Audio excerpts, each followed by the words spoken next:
claiming that the current government is not. Vachirufia, you have a very big echo coming out of your mic. Sorry? A very big echo is coming out of your mic. Oh, Oh no a no big no! echo. I think that was me. I don't think it's coming from me. That was me. I was switching I don't devices. think it's coming from me because I think my calendar's got two pages on. No, no, I just turned everything off. So I'm back now. I was trying to get my iPad turned So on. how does this one sound now? Can you guys hear me Hello? though? Can you hear me? Inayofika shani ibadi. Can you hear me? So popo twachirala ndabane iriashiri bati natukwata opposition ilera ndati no bantu bakwalesa the way the economic situation is at the point or at right now it's in its doldrums. We are experiencing the worst economy in the world, and then our position valida that no mausampa na abashala balubinda valida that no starting from the mines and everything, things are worse than the way it was, and the economy is worse than the way it was. Now, where are we right now as a country?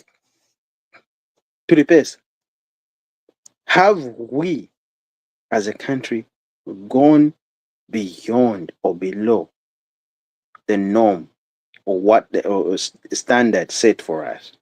Or are we saying like PF was a better government than the UPND?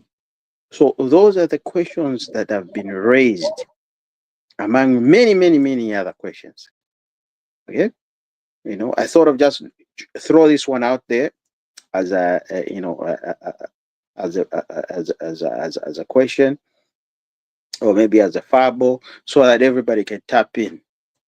Okay, before we're going to our main questions, our main topics. Bakazia. So we all know, we're alive now, right? I think we're alive, isn't it, Vachiru? Yes, you are alive. Yeah. So, as of today, where we are speaking right now, the things are far much, much, much worse than they were under the Patriotic Front. That is a fact that will be very difficult to deny.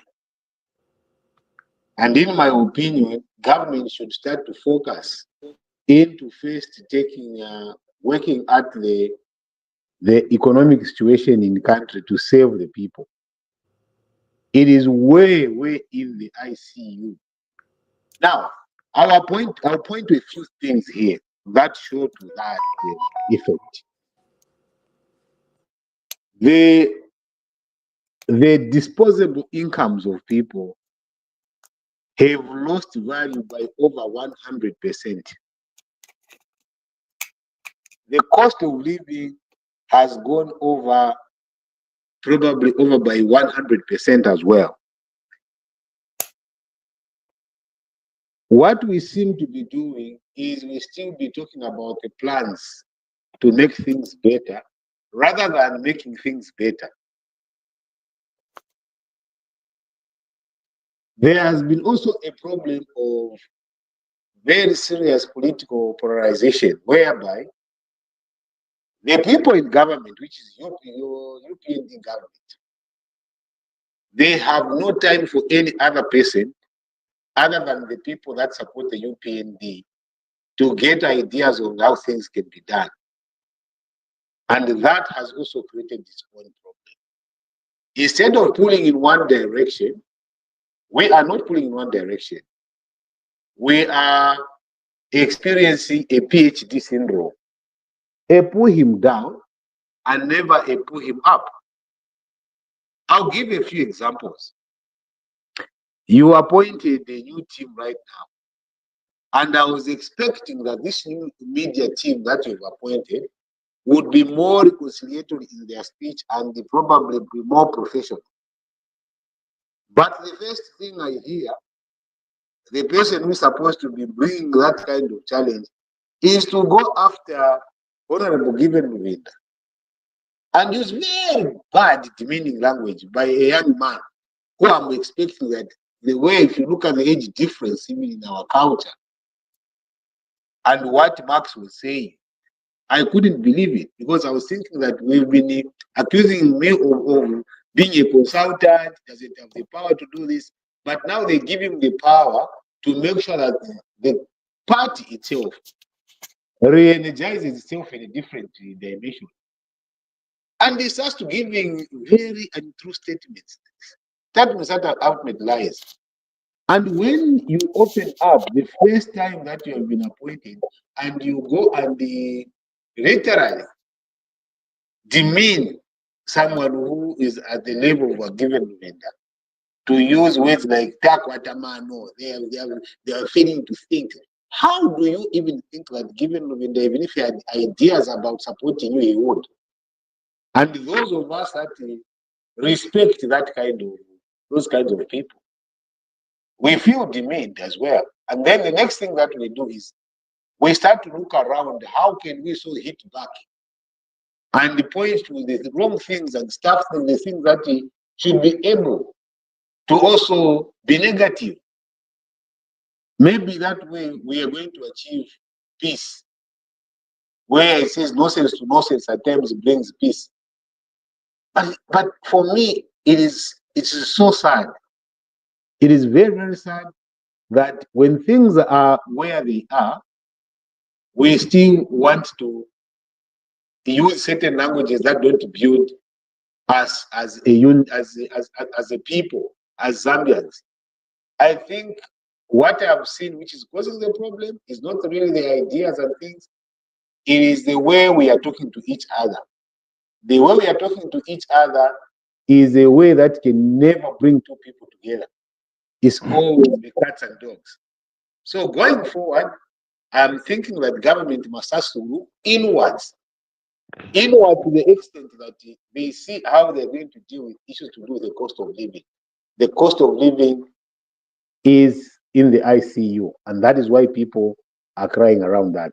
That would be my submission on the cost of living and probably what is a challenge in terms of why we cannot put solutions together. Bakazia, can I ask you a question? Can you hear me? Please. So I need to know, what parameters are you using when you say the cost of living is higher now?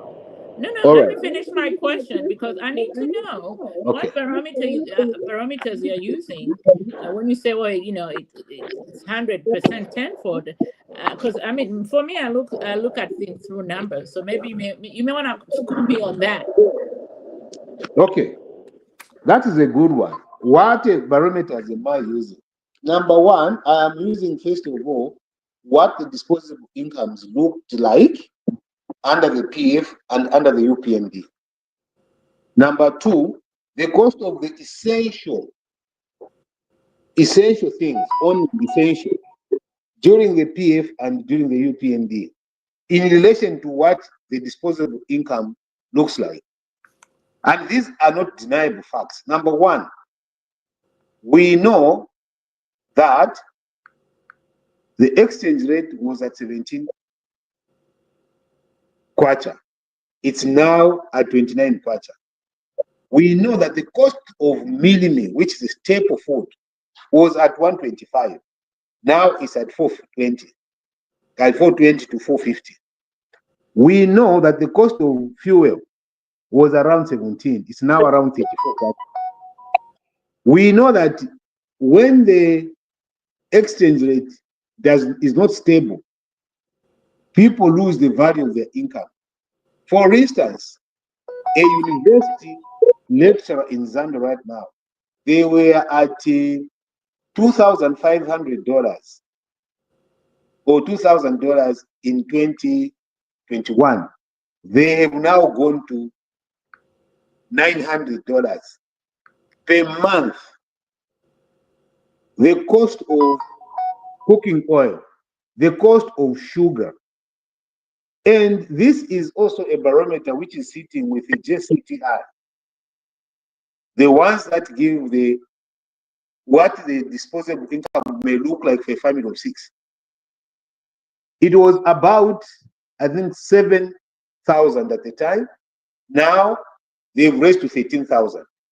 So these are some of the parameters that I am using to say that the cost of living has gone way up. The cost of living, the buying power of people's income has reduced tremendously.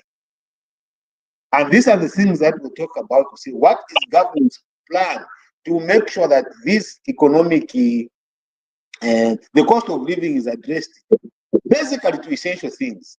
We may not talk about cars and things like that, but the things, food, the cost of food, that is my submission.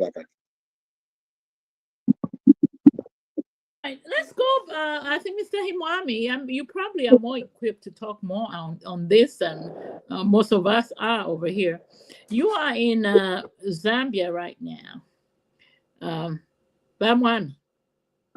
Yes, madam. Good evening. I had network challenges and I still have them. So if I disappear, it's because of the connections that are very intermittent. Okay. So maybe let's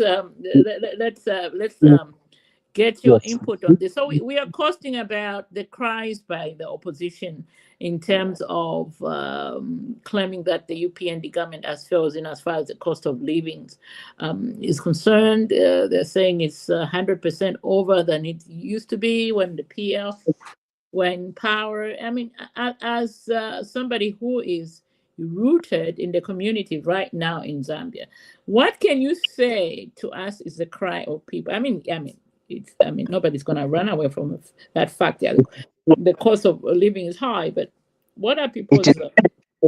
The cost of living has gone high. Mm-hmm. Let the people complain, not PF. PF should be the last. If anything, they should just keep quiet. They messed up the economy. They messed up parastatals that were supposed to be making money. Zesco is one of them. They were employing people that were not working for them. They bought things. They had luxurious trips to US. I mean, they were not putting the mouth where the money is. It's Sungwachani. They were not putting the money where the mouth is. There was no investment. Now, this person who has come in is trying to correct all those wrongs. That's why they are saying the cost of living has gone up, because we are not into consuming. Most money is not into consumption, it's into investment. And when you are investing, you can't have 3 meals a day. It's not possible. Whoever is building a house now, you would find maybe they have cut off on certain essentials. They have cut off on DSTV so that they could that money can go into other areas of production. Yeah, he's just dressing up. It's just dressing up. Yeah. So right now, Okay. the cost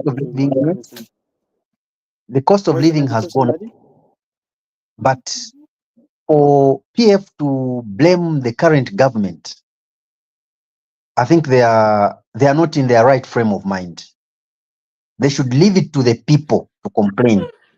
The people that feel, because people did not participate in the looting of the economy. PF, they were on their own with their own minions. I'm using very advanced English. With their own minions, they managed to loot the economy. Look at the cases that are in court now. Are we talking about cases of murder? The financial, you see, a president comes in power and forms a court for economic financial crimes. There's a lot of economic financial crimes which PF did. that court has been formed to make it fast track. There's a lot that PF looted. And when you loot the economy, how do you expect the cost of living to go down? There was no investment. So because there was no investment, the cost of living has gone up. With investment, it was going to mean that there were a lot of people that were going to invest in production. And when you produce goods, you produce more goods, more food, the law of supply and demand automatically comes in. The price will go down. But there was no production.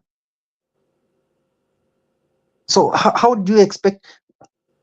God forbid. Let's compare. What did PF find the time they were coming in government? What were the national reserves? Speak on How it. how were the reserves? How healthy was the how healthy was the economy when PF came to get it from MMD?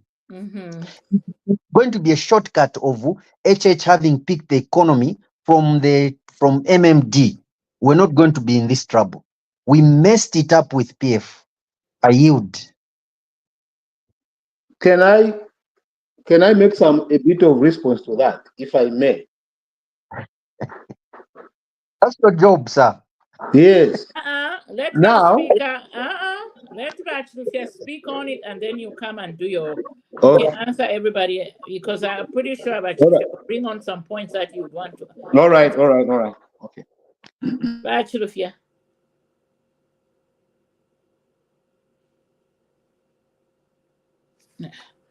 BantuTV, where are you?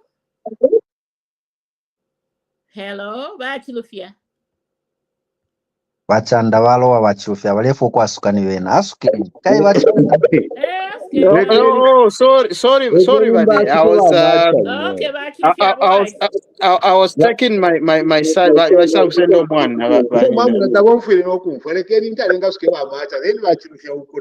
the things that Of course. Yeah. So, Mamasa, and I'm very happy when we take that political tone. Now, let me take my political tone as well, not the issues that are at hand. Remember UPND, when UPND was coming, and I'm going to mention, because you are mentioning what UPND, you came on a premise of lies. You created an illusion around people of things that can never be achieved. You pretended that those things could be achieved. Nobody ever told you to say the cost of minimum can be 50 kwacha. Nobody said that 14 hours this. Nobody was forcing you. Nobody asked you questions. You were voluntarily and provoked giving assurances to the Zambian people. You are the ones that were in broad daylight when people were telling you, you will give away this money to that who have been criminals, who have been crooks. You said, oh, lies in the night, lies in the day. It is you. You ended up giving them back. What have they done with the money? It is you. When people complain about you, what you said, you change it. Do you expect things to be done overnight? Of course, nobody expects that you could have changed these things overnight. It was your lies. You are being held accountable for the lies. Right now, you talk about all the crimes that are the criminals only PF. What about people that were doing constant judgments, trading them? What about the people that took $2.5 billion away from Zambia? What about people that have failed to give us the ambulances that are there? You have created a mess of yourselves because of not being honest. You should first be honest with the people. When people cry, you say, oh, where did MMD find the PF find this? Yes, of course, they didn't find it where they left things. They did not find that fuel was about 7 quarters, they left the 17 quarters. In how many years? In 3 years, 4 years, 100% increment in fuel. What was the cost of fuel which we are telling people? And it provoked. PF never said we shall be trading fuel at 10 quarters. No. Economic factors played its own part. You were promising and you provoked. Nobody told you to promise. You promised. Now you're being told to deliver. You start saying, wow, how can I deliver in 2 weeks? Well, everyone knew that 2 weeks is not possible. But when people told you you cannot deliver in 2 weeks, what were you calling people? Illiterate, stupid, and every other names. They are criminals. You are the ones that have caused this on yourselves. Nobody else. You want to blame PF as if you are the ones that were talking about how you're going to overturn things. Fix the economy. Fix the cost of living. You anyway say, oh, you created the mess of the economy. How have you taken the mess up instead of taking the mess down because of the solutions that you have?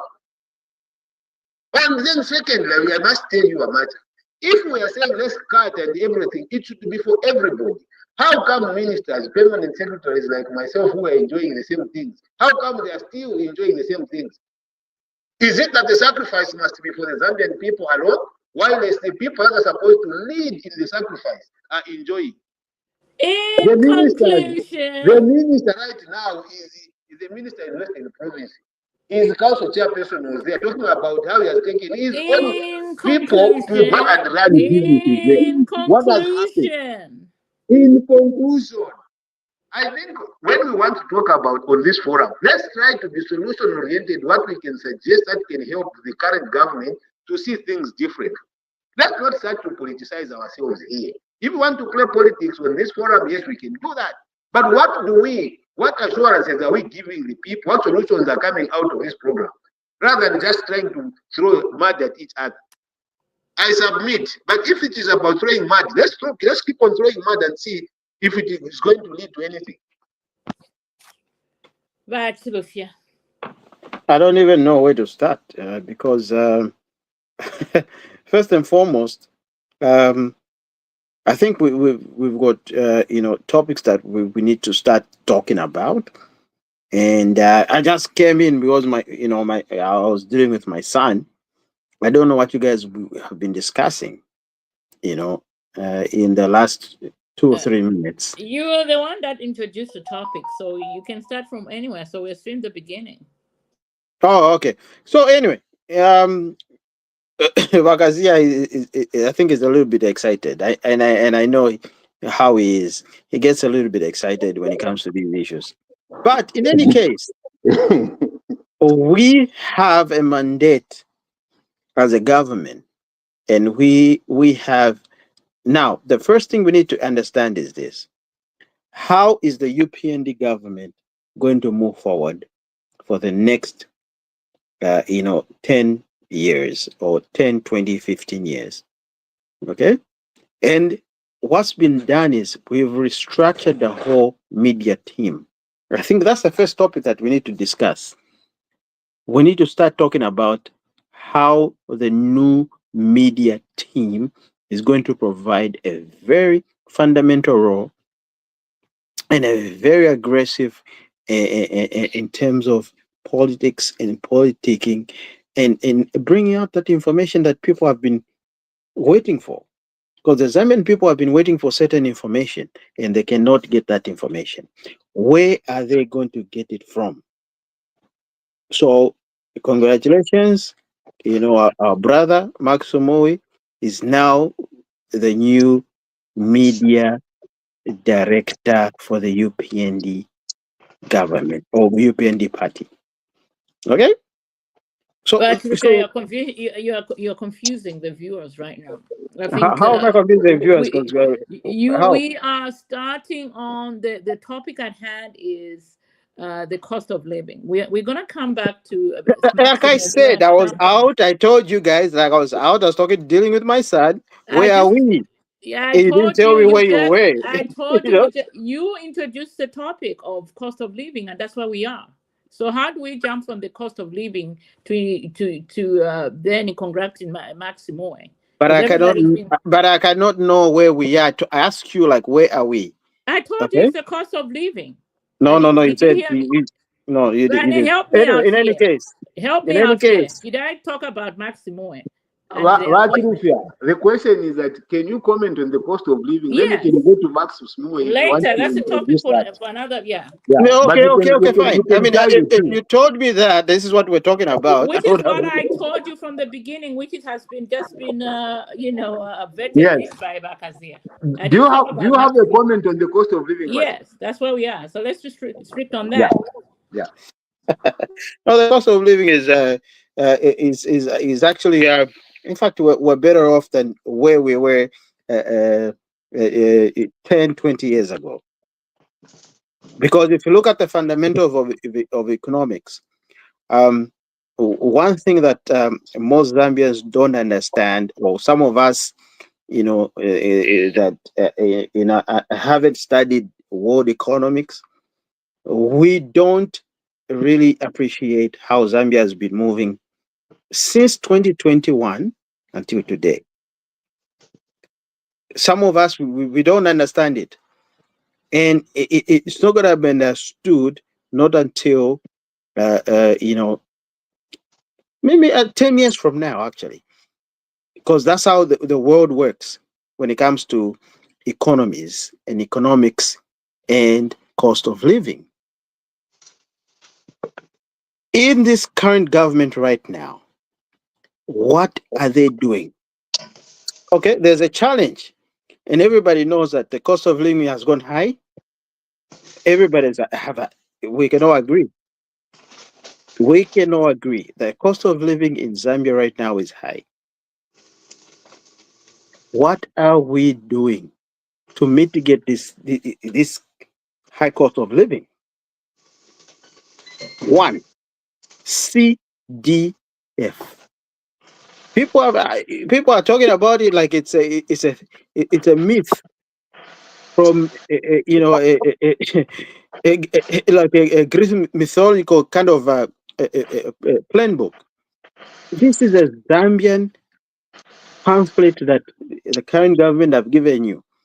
CDF, cash for work, okay, and all these other social, responsibilities that the government is engaging themselves and making sure that people in the communities are able, at least, even people our grandmothers, they're able to get something.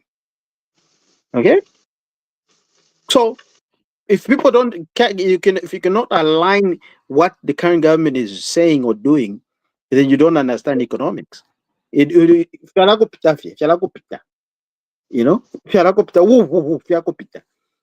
how it is.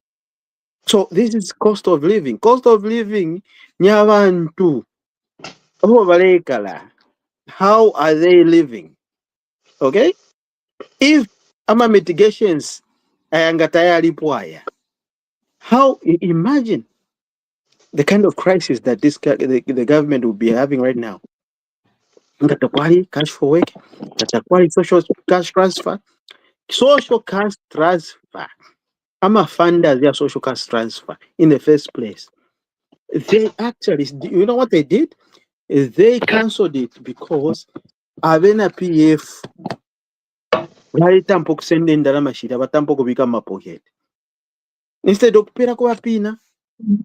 Sanda awe mwe bantu akwalesa. Shiri kwisa endalama enshi. Awe shiri kwisa shiri kuta nde mwe bantu bakwalesa. This money is meant for the vulnerable. Get it to where it's supposed to go. Don't put it in your pockets. This is the difference. So, if you're talking about the economies and everything, we are better off right now where we are than where we were 10 years ago, because abantu, they can able to go and access all these funds without being a member of the Patriotic Front or a member of a UPND or any political affiliation.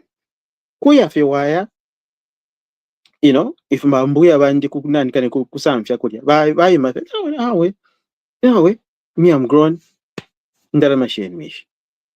Okay, that's how it is. The young people, they have got energy, cash, social cash transfer. Can you go and can Mbeni me follow? Can you clean up the situation?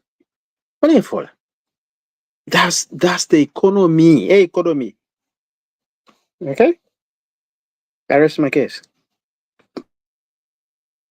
The woman of substance. What do you have to say on the cost of living in Zambia? What are you hearing from the ground, as they say? Lady Sarah, your comment. Hi, everyone. Hello. Hello, Lady Sarah, I missed you. How?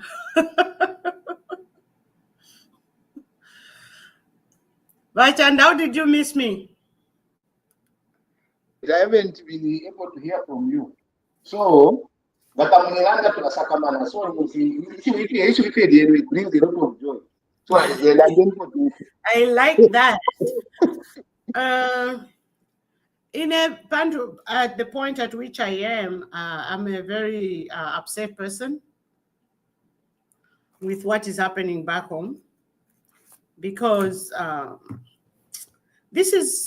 should say that the Zambian people, this is when they should, rise and say that enough is enough to hear politicians talk about things that they know that it's impossible or it will take long to change.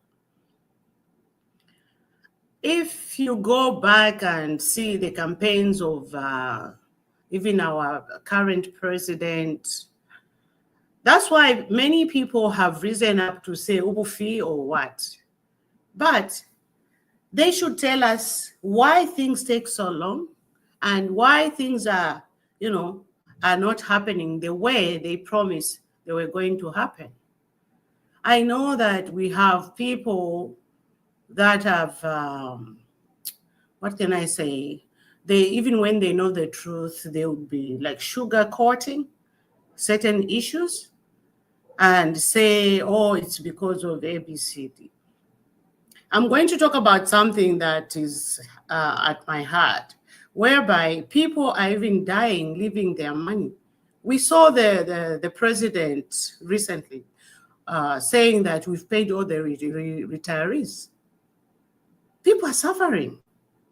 Those who went on voluntary separation, they haven't been paid. And I hate this system where people say that, oh, the president is being lied by people who are in offices. Which people? He's the president. He needs to know every bit and parcel of what is happening in the country. Then why is he there if he's being lied to what is happening on the ground? So my take with what is happening back home, the cost of living, something has to be done. Something has to be done. That's why I can't Jimmy Tofole. No, something has to be done. There are people who cannot conceive. Something has to be done. Thank you. That's what I can say for now.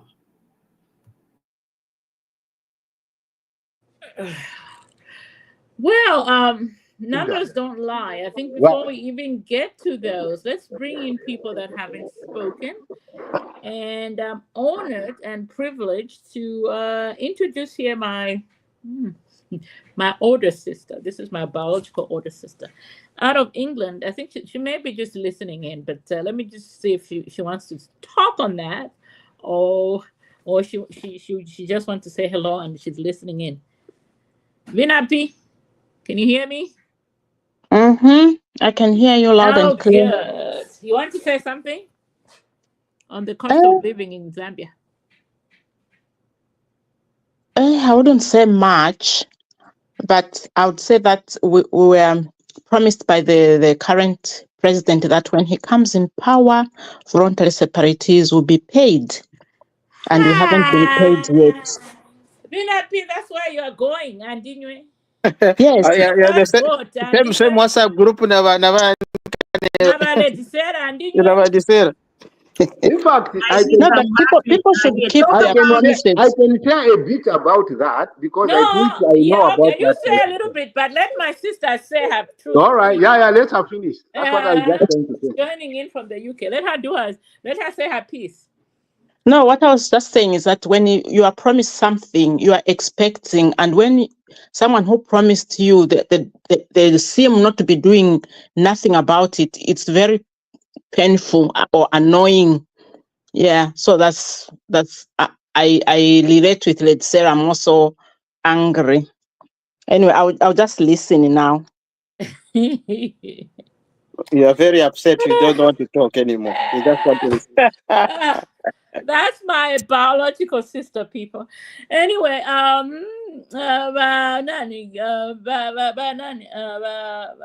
resident PS, you said you have Yeah. something to say towards that. And for me, I think I feel the same anger that they have.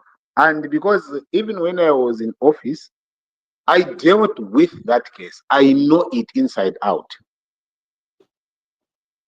And what the wrong that the current government made is that they lumped people in the same group of retirees and separatists, and they started calling them retirees.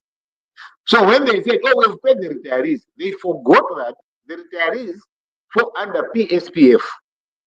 The separatists were falling under the Ministry of Finance, and the Ministry of Finance lost a case against the separatists. They lost a case, and the costs were awarded to the separatists.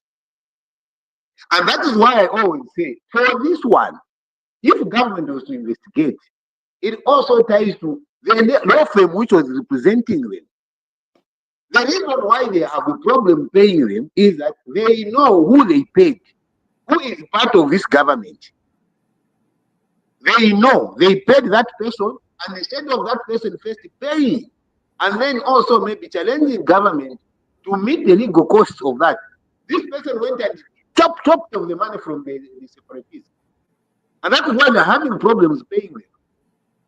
Now, when they go to Ministry of Justice shows that, oh, they were already paid. Yes, they were paid through that lawyer, and that lawyer cut off the money. And has never been held accountable. Now, people go in circles like that. We keep going in circles of that. The only thing, and which is reasonable, is to give the money to the separatists and then go after the lawyer. That is the only thing that government must do. And you see, they have been very patient. That I think I give it to them. Nobody can take that away from them. Even when they were Minister of Justice, they were very orderly. They never caused problems. Yes, they caused a bit of problems because it is likely that they wanted what is owed to them. And the people have died. And this problem of promising and then not fulfilling is a very, very big problem. To run to say, oh, we have fixed that, and even asking the minister, hey, is there anyone at your doorstep there? The minister even says no, when he knows what the challenges are. In conclusion, government must own up and pay the separatists and then deal with the legal matters after that. To just kick the can down the line is not fair, and it must be done. It's an abrogation of their rights. We need to make sure that those people are paid. Okay. Thank you so much. Before you come in, Valedi Sarah, this is very important. Before you come in, I want to understand one thing. Voluntary, what's a volunteer? What I'm hearing, or the information on this end up. What's a volunteer to say, oh, I'm going to retire early? Okay. Why do you have to wait for so? Let me answer. I'll answer that to Asira on your behalf because I know the answer. Okay, go ahead. Yeah, but here's the thing. According to what I know, there were a couple of program now at a certain age. No, mwaya voluntary, mwashitachani, mwashita retire. And then na package ni nendarama twarami pay. No, parapo vale maybe itakuwa guarantee ati ndamba valampera or quality time period. Bachanda, what happened is this. Well, When, hold on before you Sarah, let come me in. help you. But let's let Sarah speak. No, because this one I know I can answer it. Yeah, I know before you do, but let her speak. To avoid being a one-way Okay, street. so Bachanda Chilufia. So you said that you are comparing here to say that in our age, as we never reached a retirement age. I think I was 29 or whatever. I think the other sister, maybe she was even 25 or so. Listen, this was an, I don't know if it was IMF or whatever, which came up with this program. In many countries, Ghana, Tanzania, Botswana, everywhere, they came up with this. A little bit, I want to say so that Bachanda Chilufya would understand. They came up with this program and they said, if you want money to be pumped into your government, can you restructure your system? Let other people go on voluntary separation.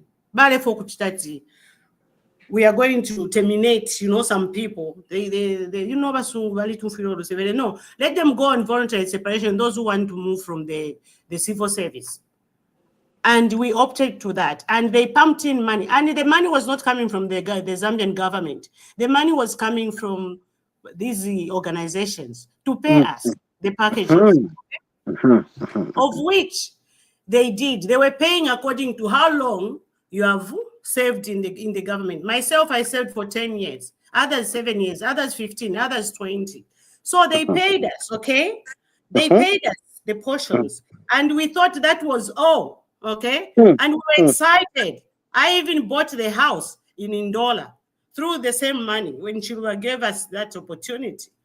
Now, what happened is somebody, Balolesha, how much we were paid?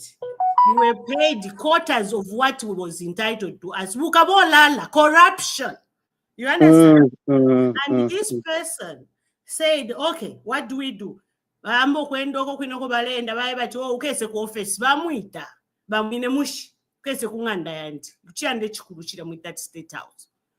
person went there. He's so rest in peace, that guy. He went there and he was promised a job. If in there under fishing guy, it's in public domain. He was promised a job overseas as ambassador from Alelo le fino bufibwaba tale imone nchito Sentupanga Association. That's how we registered an association, Voluntary Separatists Association of Zambia, BISAZ, okay? And then we hired a lawyer. Which lawyer are we going to hire? We looked around, we saw Lukona Chambers, Nelly Muti, okay? Because she won a case with the Barclays. So we said this could be a good lawyer. And she won that case. And we were promised to be paid. And we started even getting some monies through Lukona Chambers. I don't know if you can bits and pieces with what we were supposed to be getting as a lump sum. Up to now, we don't have the whole package that we were promised to be given. And that is what not that they promised, that's what they owe us. But government, because the money was released to them by the organizations that released that money. But issue a problem. When they were campaigning by UPND, by HH, he promised and said, by voluntary separation, how many years back? Look, the other day he was even boasting at Ali Dipilabozama retirees. Which retirees? If we are not paid, we want our money. Most of our friends, Derek Mwendafiro Mbali, for Nombalini, he's been talking about the same money, looking for the same money. How long are we going to wait for this money? The other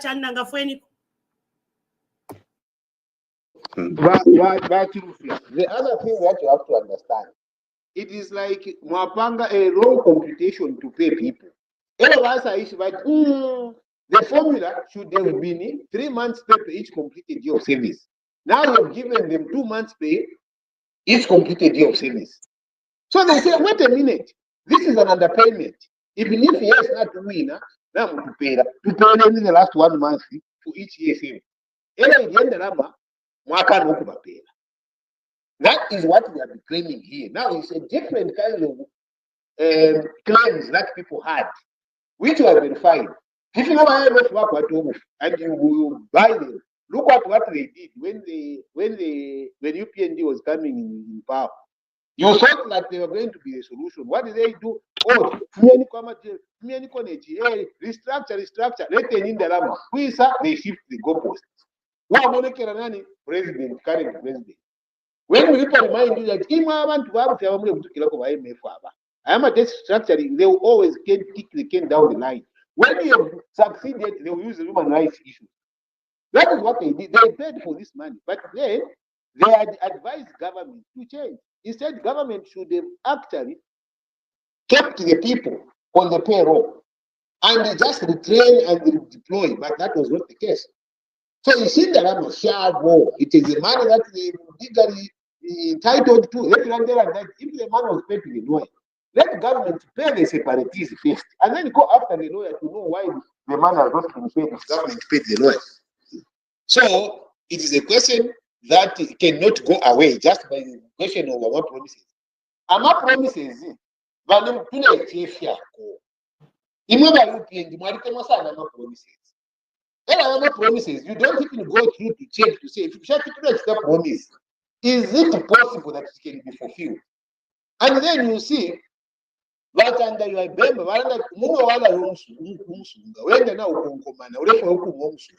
that is what is happening. Every time you promise people, they don't care whether you can achieve or you cannot achieve. The moment you promise and you don't achieve, they will hold you accountable. And the best that you do is you keep quiet and work at it. Don't try to rationalize and justify or mislead them that, oh, they cannot think that you have not paid them, meanwhile you paid them.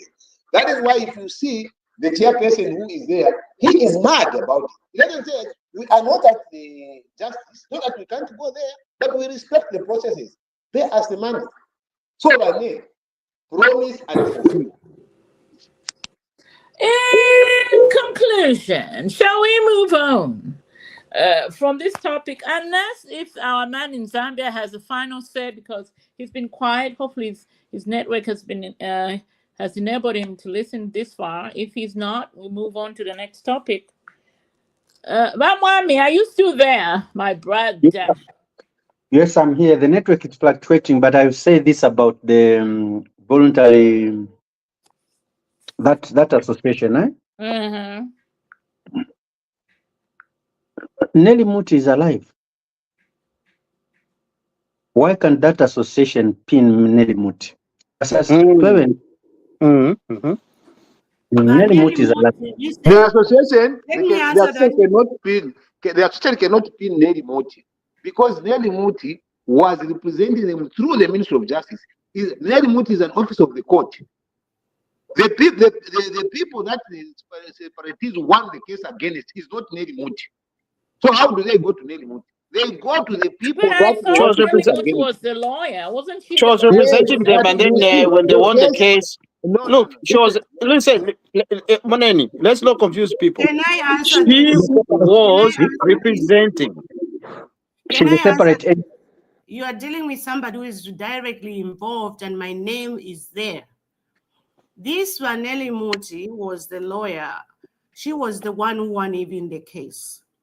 And after we realized that she's one of the people that ate some of the money, she was even, you know, there was a time when she was put as she's surviving on a no prosecute, that one. There's a yes, you are right.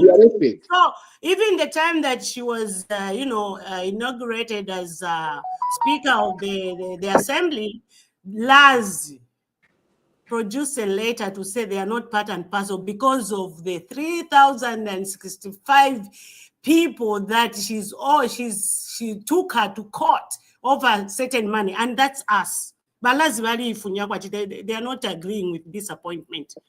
It's in the public domain. So can I ask? Can I ask this? So I mean, when you guys, I mean, I basically what I know about lawyers, when you appoint one as a lawyer, you have to pay a retainer. So for all the things that she did for you up to a point where she won your case, did you guys, you know, pay her a retainer fee for her services? Okay, now that's a very good question. So number one, we cannot pin Nelly Muti. She's no longer even our lawyer. Our lawyer now is Malipenga. Number two, the question from Vakalinda. Vakalinda, Nelly Muti twali pile, okay, in full. Number two, Vale senda 2.5% from each payment that we used to get, and which was very irregularities, because she was even getting the VAT. Okay. So without this, you yeah, guys this is a agreeing to, complex without issue. you guys agreeing to that 2%. Yes, Okay. Vale senda la kuna VAT.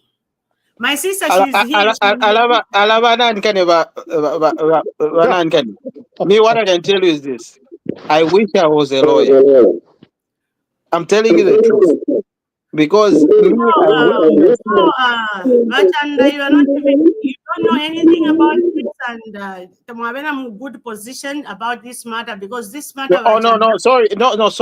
I'm just trying to bring up a lighter moment, you know, Okay. because I think that This situation which we have right now, I posted a video on Bantu WhatsApp. If you want, you can watch that video. You have a lot of insight where somebody is talking about this. So this is something that is very painful to us as voluntary separatists. If the president can listen to us even on this, where we are talking here, on this fora, that could be good, because twalichenekwa sana, because vale tubonfya ukuchita campaign, okay, na ifo twale bachita na campaign kuli bantu so that bapite batupere kwempia sha voluntary separation, but they haven't done anything.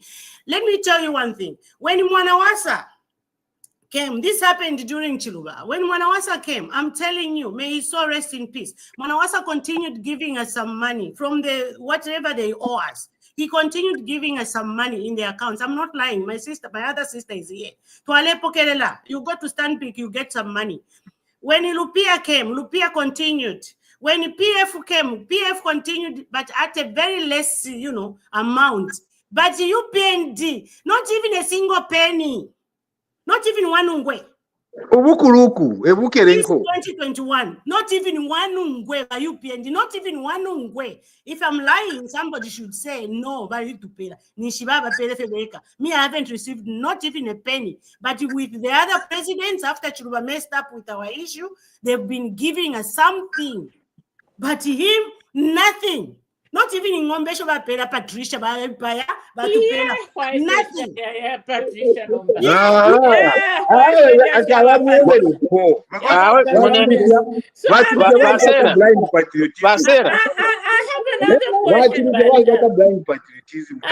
have another question about the lady of substance, as I fondly call you. So let me ask you this. How much money do you think you guys were owed, and how much are you still owed up to this point? How much money is on that one? I cannot give you a figure because I don't have the whole total figure. But so I myself, for somebody I can like give you an example of myself. Because number one, they owe us with rentals, okay? And number two, it's like I'm supposed to be on the payroll, okay? And give me, and then the leave days. Even the ZRA, they send the VAT. They need to give it back to me. So as I'm talking to you, in Zambia, I'm a millionaire. If I was given that money, I'm above 1 million. Okay. And how so how much do you think was the total figure was, and how much are you so right now you're owed about $1 million. So but how much were you supposed to be paid, including that 1 million? Do you know that 1 million, that 1 point something million is coming up with the interest and everything? So I cannot give you a correct figure. But So how much because have they every- paid? How much has the government from So- Manawasa to Edgar Lungu, how much were you paid? I cannot even give you that figure because the money was coming in bits and pieces. You know, I need to go to my bank and start putting it together. Okay. So otherwise, So now, Zambia. this is where a lawyer comes in. So kwati filafile mulera ndapo pali ba Nelly, you know, ba Nelly aba them represent. You know, you can bring another lawyer. The other lawyer also come up with all these other things. You at the beginning, you know, no, but at the end of the whole process, me pay a bill. Okay, lawyers. I have dealt number of lawyers. These guys, they're there to make money. So in short, what are you trying to say? What I'm But saying you is this. already have a lawyer. No. My point is this. Listen to my point. Listen to my point. Listen to my point. Listen to my point. Very number lawyers, even if you have a lawyer, you've had a lawyer before, and all these other things. I can tell you at the end of the day, them they want to get that money. What you move in, what you how you dealt na Nelly Miti. It looks like, oh no, she was unfair with us and stuff like that. But look, she was looking at my costs. Ngamwa tumina phone, it's a cost. Ngamwa tumina an email, it's a cost. Ngamwa tumina chani, ngabaisa mona, it's a cost. I'm telling you, I have dealt number lawyers when I was. What is your point? Yeah, Point you've lost me. Point is this. Let's Lawyer. Batanda, namulufya abantu imwe. Hello? But Chilufya Bachanda, PS, let me answer Bachanda. Number one, Bachanda is saying that, oh, the lawyer, Nelly Buti, you phone, it's cost. You do what it's cost. She was getting that money and she was paid. And the lawyer that we are having, Mr. Maripenga, and the other lawyers, they're actually three. We have three groups now. Those lawyers, I'm telling you, God be with them. They don't even ask for a penny from us because they know immediately the government pays us. They are getting a percentage from everything that is there. Where can a voluntary separatee who was, who got out of a job when he, how many years ago, 1999? Where can that person get the money and pay the lawyer? Because the lawyer, they believe the government has a case to answer, and that's why they are with us. And they know they will reap that day when the government will pay us this money. But this is a world, even those who are in government. Just Yes. also to bring what the point is not even about, it's about the promise that you said you are going to give them. Why are you not giving them the money? You see, you see, you are busy using these people for campaign. For campaign, they do that.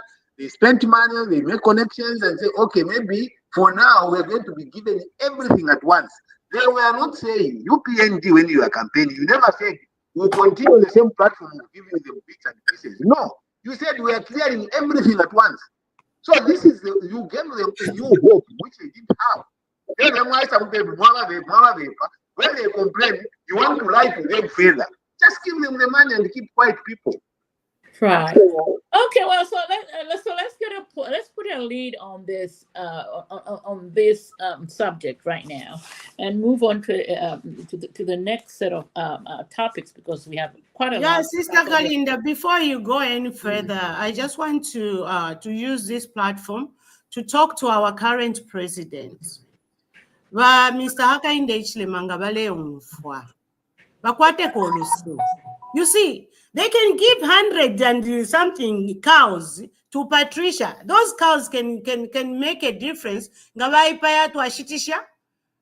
can give somebody 2,000 kwacha in their account.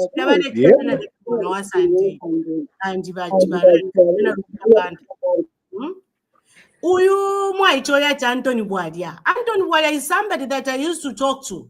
over this issue. Natinga mwabamu government Anton what a problem. We even investigated and found out how it started. I gave him all the information. Tasuka phone Anton.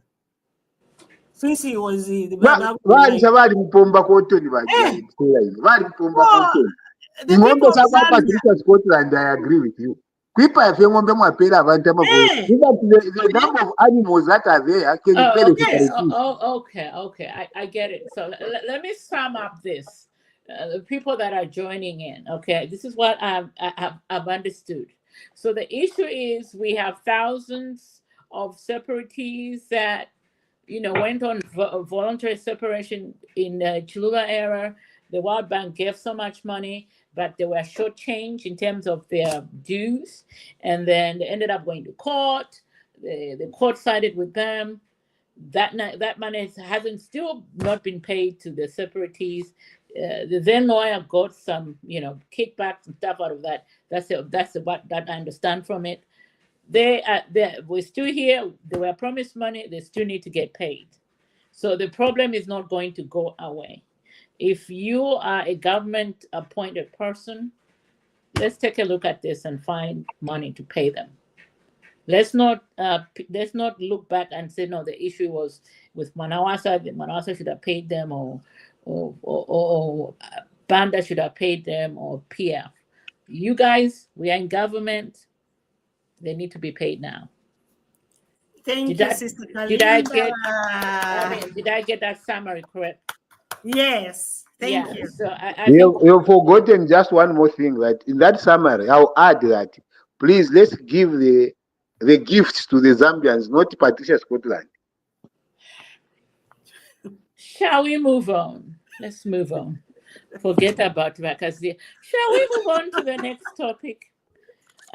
Which is the next topic is on the 1,000. I'm very excited about this. I mean, I always want to hear something positive about Zambia, and to me, really, when I hear about 1,000 megawatts of solar power being added to our national grid to alleviate the current drought situation or lack of power in Zambia, it just excites me because personally, like this year, I've just made it a point that as long as Zambia continue having this power deficit and load shedding, as they commonly known, I'm not going to Zambia this year. I mean, it breaks my heart, but I'm not going to go there and not have power for even 8 hours or 10 hours, 12 hours, 13 hours. Now I hear most residential areas are getting 7 hours at the least. But a project like this, the president sat with the private sector, and the private sector they said they're going to make 1,000 megawatts of solar power added to the national grid. I mean, if that's not leadership, people, what is it not? After everything that the country have gone through with this power shortages that the countries have faced since last year, at least give the UPND government a pat on the back for such innovations. In as far as the power situation is concerned. Anything that advances our people, anything that sorts out a solution and brings joy to our people, I think I'm partly that person who is excited for that. I have been talking about power. I said, stop exporting power, but they continued. The only problem I had was that in terms of what the plans look like, what they are adding to the grid looks like is good. But please, stop selling power. Even if we must be firstly self-sufficient before we start to think about anyone else. It has been the cry. So what we have added on to the power deficit, we should not be selling power. This is a good move. It's a good thing. Once it is done, I appreciate it, but I never appreciate export of power at the expense of Zambians unless we are self-sufficient, then we can sell power. But the addition is a good move. Well, absolutely. I know this is your favorite topic. Yeah. By the end of 2025, 1,000 megawatts of power, solar, and that is going to be added to the grid, to the national grid. Your Not only that. comment. Yeah. Well, not only that. I think the current government is going into a very progressive arrangement when it comes to alternative sources of energy, and solar is one of them. And we also have, um, before we go into nuclear, is on the table. But we're looking at, hydro has been one of the sources of where we get our, you know, uh, 90% of our energy comes from hydro. And we'll have to shift our dynamic from not just relying on the hydro system, but going into alternative sources, solar, windmill, nuclear, anything that Zambia can do. And, the president himself said, look, in the next coming, 10 years, Zambia should be one of the largest producers of energy, and we should be able to export the, whatever we get out of it to our neighboring countries because we are linked. Now, how are we going to do that? Okay, how? How? How are we going to do it? How we're going to do this is one is putting up certain strategic companies or influencing certain strategic companies. For example, Mamba Couriers, right now, they're building another plant that's going to produce another 300 megawatts. And aside from that, the current government is saying, look, twatamboko vika solar energies and solar panels on each and every government institution. So here's the thing. If per Ministry of Education, they're consuming electricity, okay, from the grid, say 50 megawatts, and then all of a sudden now they have a solar panel there, they're only consuming 10 megawatts. The rest 50, the rest 40, sorry, they can sell it to the grid. Same thing, that's a system in, I can tell you one thing. In my first year, when I came here, the concept or the assignment that I had was to work on what Netherlands, how they are, how they do, how do they produce their energy. Netherlands, they don't depend on anything. Them it's all about green energy. So they're the largest producers of solar, not solar, yes, and windmill energy. If you go to Greenland, you will see a lot of farms of, windmills. And to me, that was a shock. I was like, why are they doing this? But they were ahead of the time. Look at where we are now. This was probably like 10 years ago. But look where we are now. We're looking for solutions for that. This is where we need to be. Zambia needs to start putting up solar plants, solar energies, and also windmill farms.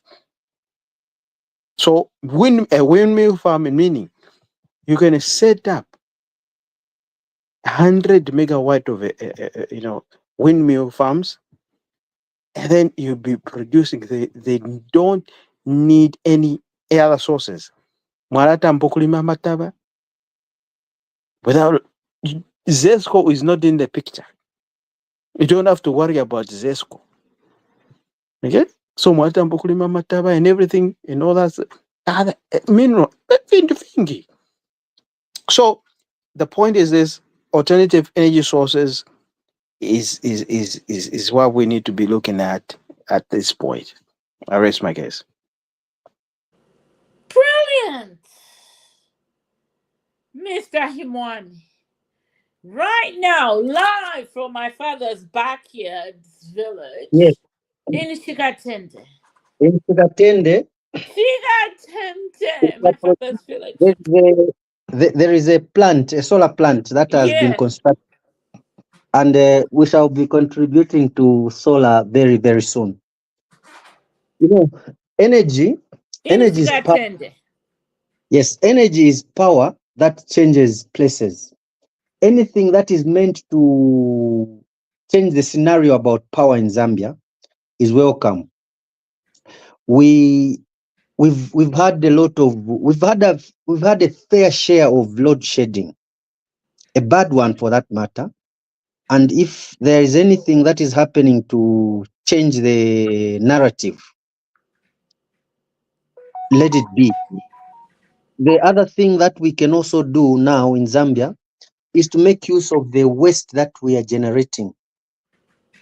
Tons and tons of waste in Lusaka town can be used to generate energy. You people in the diaspora, surely that waste can just go to waste like that. It's going to waste. The waste is going to waste. The waste should not go to waste. Something good can come out of that. The current government can even think of how else they can use the same waste. The waste should not go to waste. You know, We don't can do even go something. any further. Don't even, Mamacha, let me tell you one thing.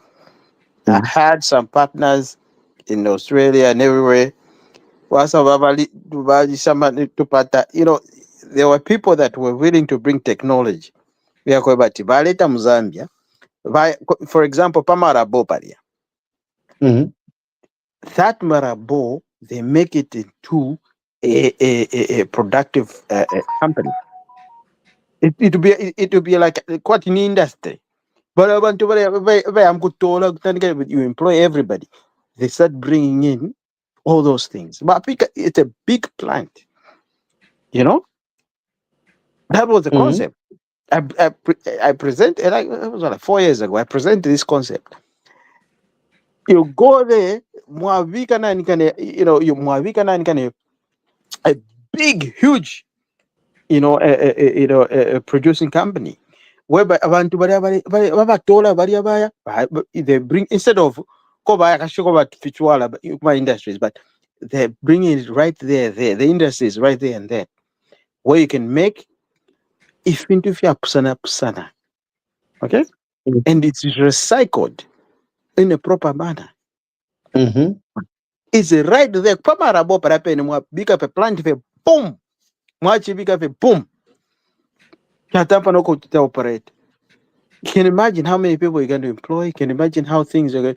It will be a sort of what abantu watambo kupanga so many things. I can even not even go into the details of what you can make out of garbage.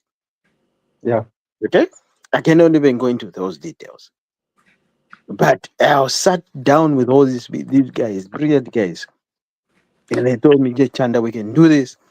But I'm a span for you. I mean, there is no political will to this rubbish, surely. But all right, shall we move on to the next topic, shall we? And that topic is, there have been some debates in Parliament this past week, actually 2 weeks now, where it's been suggested that they need to do some, what's the word that Zambians familiar with? Delimitation. Say that again.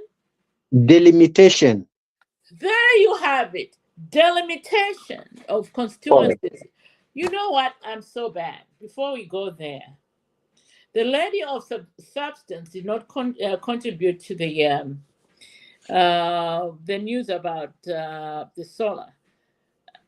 Lady Sarah, you have any words towards the solar, addition to the national grid, 1,000 megawatts of it towards the end of the year? Yeah.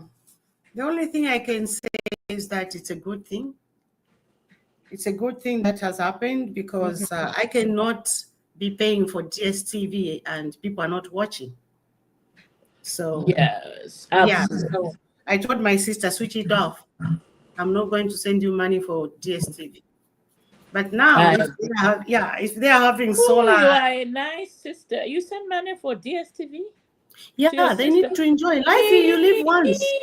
No, I am not paying anything to my sister for squat. DSTV, you want DS, you pay yourself. Not to me. Help! Let me tell you, Makarinda. No, but you just opened Pandora box. Do you send money to your sister for DSTV? Sister Kalinda, let me tell you one thing. Okay. Number one, speak your truth. As you live on earth, so many, even if you buy them food, if their mind is not well, they are not thinking properly, no entertainment, nothing. The health cannot be complete. Sarah, we call that bougie over here. No. Okay? You and I know this word. Bougie. That's bougie. Your sister, if she wants DS, she needs to pay for it. Vakazia, do you pay for DSTV for yourself? First of all, I need to take a survey on this forum. Vakazia, do you send money to your sister to pay for DSTV before Lady Sarah comes in? Vakazia. I support Lady Sarah anytime. Forget it. Back to here. Do you send money to your sister for DSTV? Well, what I can tell you is this: when you're living abroad and you got family, they always want something. They always want to. It's the quick question: yes or no? Do you send money what to I'm your saying is sister this: for DSTV? It's not just DSTV; it's everything. Okay, that's what I can say. Mr. Himami, do you send money to your sister to DSTV? They need information. Information is power. Me and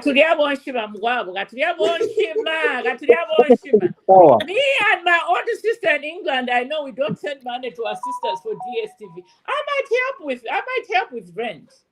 Or something major like sending kids to school. That I know. Or maybe by Shotako, rent.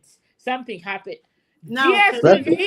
DSTV, you pay for that yourself. Listen. Now you go ahead.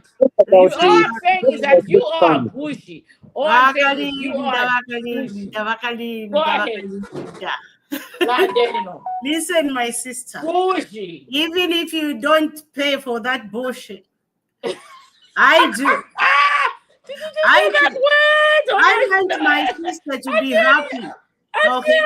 I want my sister to be happy. Hey, where's any point? Even if you don't what?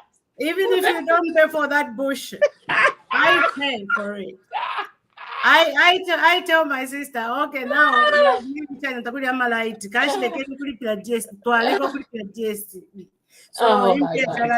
so I feel like entertainment is also part of life, and if I can help, I can help. And you're saying you send something important like school fees. I also do that, but everything for me, which makes a human being happy, is important. DSTV. Yes. Vinapi, do we send money to our Brulus for DSTV? Let me ask my sister. Maybe I forgot the memo. Vinapi, do we send DSTV to Zambia? No, my sister agrees with me. We don't send money for DSTV. Okay, go ahead. My sister just said no. Oh, I think DSTV is not a big deal. It's not like there you go. You pay.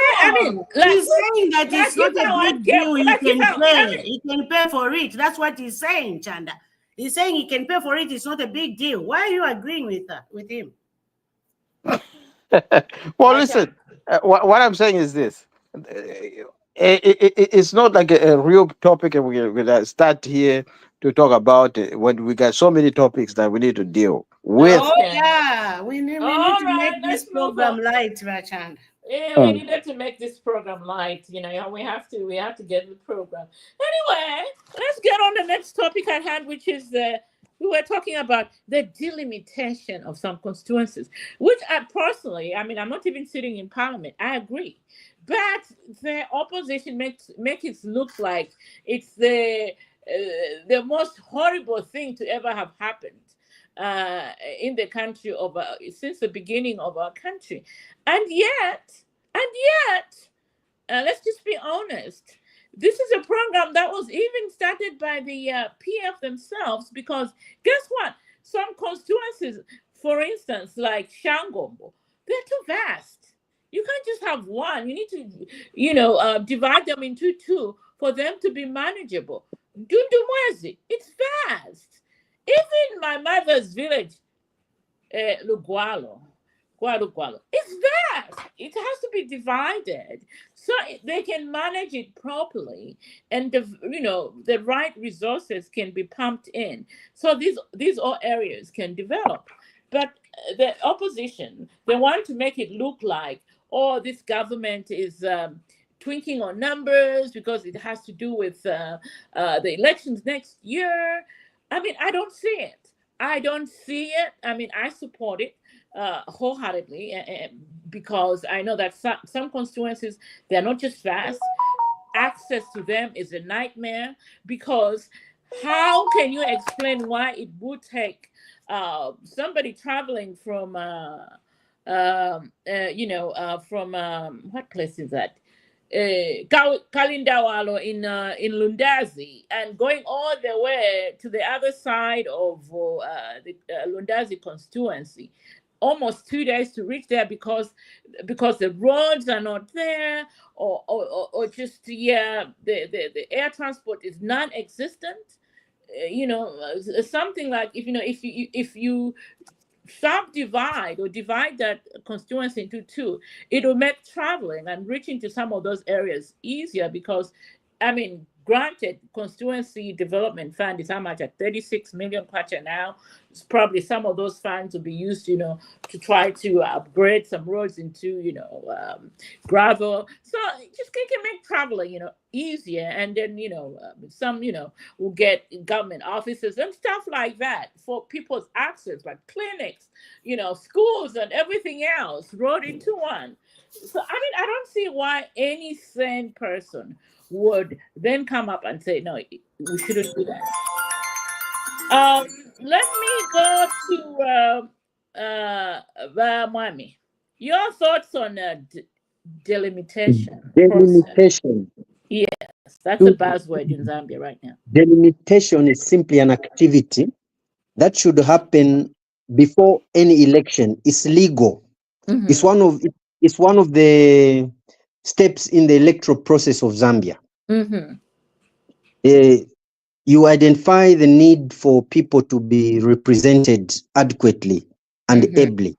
Mhm. So that can arise in situation where constituencies are too big, where the needs of the people are not well articulated or represented in parliament. Mhm. So to delimitate is simply to cut bigger, even districts, bigger constituencies can be cut into smaller ones so that there's easy management. We are dealing with this term of devolution, power to the people. If power to the people is to be achieved effectively, it needs to be effective, and effectiveness is about size. You can't talk about a country with 752,000 square kilometers with just 150 MPs. A country as small as Malawi with almost about 340,000 kilometers squared, they have over 200 MPs. So numbers don't lie. Tell them. Numbers have told us to say the MPs we have are very few, and the areas that they represent are so vast. And this is compromising on their effectiveness and representation. So this delimitation is a good form of butane. Good form of butane. So it means well. This butane means well, because everyone, it will even increase on job. It will create jobs. It will make people. I mean, it will increase on accessibility of MPs. We can even expand those seats in parliament and make them more. We just have to. Otherwise, numbers, yes, will increase. The numbers that will increase will not just be for the ruling party. It will also be chance for the opposition to go and feature in those new areas to test their popularity. The popularity is not just going to be for UPND. Even opposition, they will have their chance. It's this is different. It's not just favoring the ruling party. Like we have a lot of people that vie for this seat. How many people get disappointed by not being adopted? You can imagine how it would be like few people getting disappointed and more of them getting on board to campaign. So both opposition and the UPND, any other party, even independent, you see, even independent candidates, they are going to have a chance to stand. So for me, it's a good form of butane. I yield. All right. How about we bring in Batandakazia on this process in terms of delimitation of constituencies and districts. Your take on that, Bakazia? You see, some of the problems we are going through now are self-made. We have just made our own problems. UPND fought very viciously against the delimitation when it was taken to Parliament. And now it is becoming a very big problem to justify what they refused. And especially that we are here to go for the election. I think it would have made a lot of sense to have this conversation at the beginning of the term, when just the UPND came in and they took this up to have a conversation around the delimitation. Right now, I do not think it will be supported.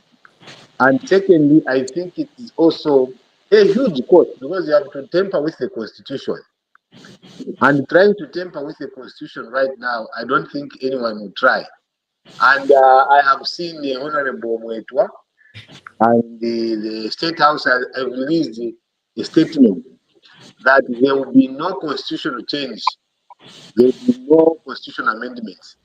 No one is going Sorry to cut you short, people. I'm leaving. All the best. Next time. I'm going to insurance.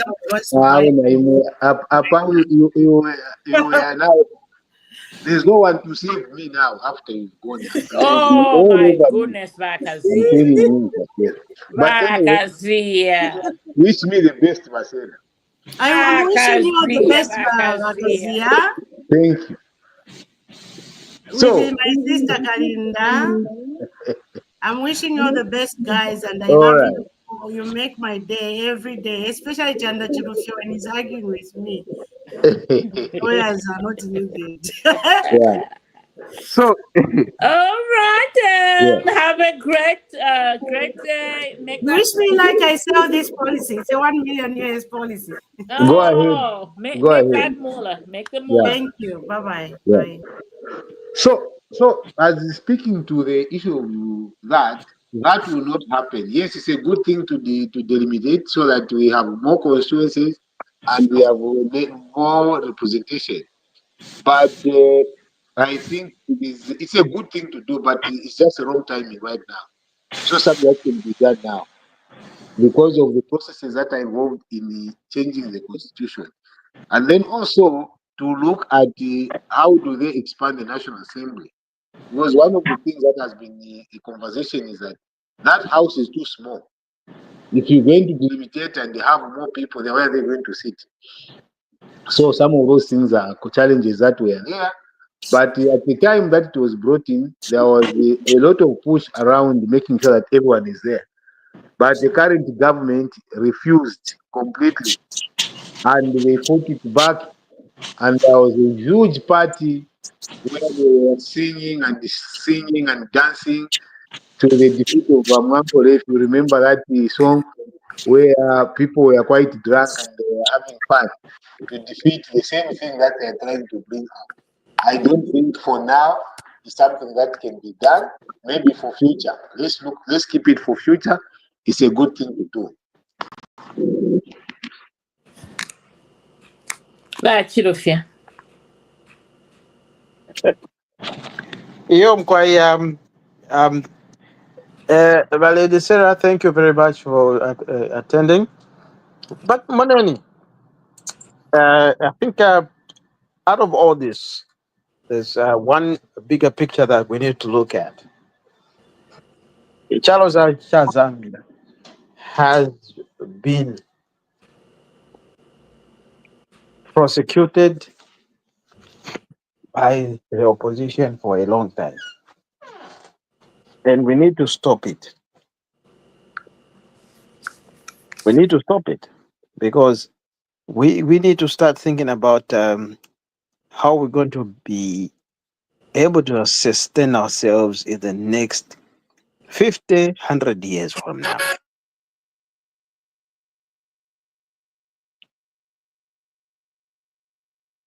Mamona? So, vananikani vakalinda. Yes, I can hear you. Yes. I'm here. So, if you can guide me before I go deep, because me when I start talking, I'm going to go real deep in this thing. To a point whereby Mwara Munawati, I'm going off tangent. But here's what I'm saying is this. No, I mean, whatever, you can go deep. Just know you have 2 minutes. Whatever happens, you have 2 minutes to go deep or out. So speak your mind. Yeah. Okay. So, like what I was saying is this. We're seeing surgence in how the economies of the world are. Me, I study economies of the world. Every day, I'm looking at China. I'm looking at the Europe, how they study, how they work, and how they trade and stuff like that. And then there's this trade war that we need to talk about. Actually, people don't know that it's going to affect Africa. How is it going to affect Africa? How is it going to affect Zambia? And how is Zambia going to,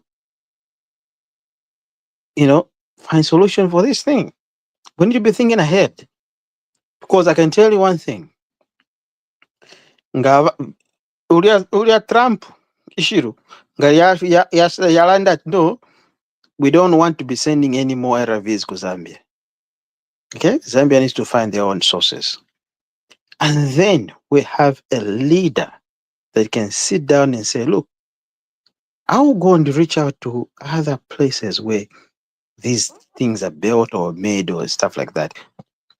Tend to pick, why don't we start manufacturing our own stuff? Okay? Emma Tripsaya. People are talking about, hey, Nisha, Ayok, he's wasting taxpayers' money. No. He's not wasting taxpayers' money. It's because of all this economic worldwide, situations that are happening as a country in Zambia, in Africa, we have to be at our toes. Even kunoko twaikala kuno ku Canada kuno. N'abatamba nomba okufunya obwalo obuli bonso obapanga ku America pamashofu. Only Canadian produced alcohol will be sold. There's only one system. It's very easy. It's only one system, which is called LCBO. Okay? And it regulates everything. It's a board that regulates where to sell something or where. Takwa wakati nguzambe wukafe wa upper street washito what devo chitika kuno. You have to go to a specific place. Okwarashita chapwa. Now there, US products is putting up Canadian products. We need to start thinking ourselves like, okay, if we're Africans, how does that affect us? Okay, I'm just giving you an example. How does our tariffs that the hit on Canada or the rest of the world, or he says, oh, we're not going to supporting MRFs, how does that affect Zambians? This is how it's going to affect us. We now need to wake up and say, look, if we as a country, okay, we look. First of all, you have to look at what does America need. America needs minerals, and those strategic minerals, most of them they get them from Canada, and most of them are in Africa. Now, since they've built bridges with Canada, they can't go to China because China is already in Africa. In conclusion, I think mine is a little bit complicated. It needs a little bit more time. But anyway, in conclusion, that's why I end. Okay. Shall we move on to the next topic, which is the one I'm so happy about? And this is a UPNG Media had a shakeup this week, and this is something that I think for me I've spoken about on this forum for like forever.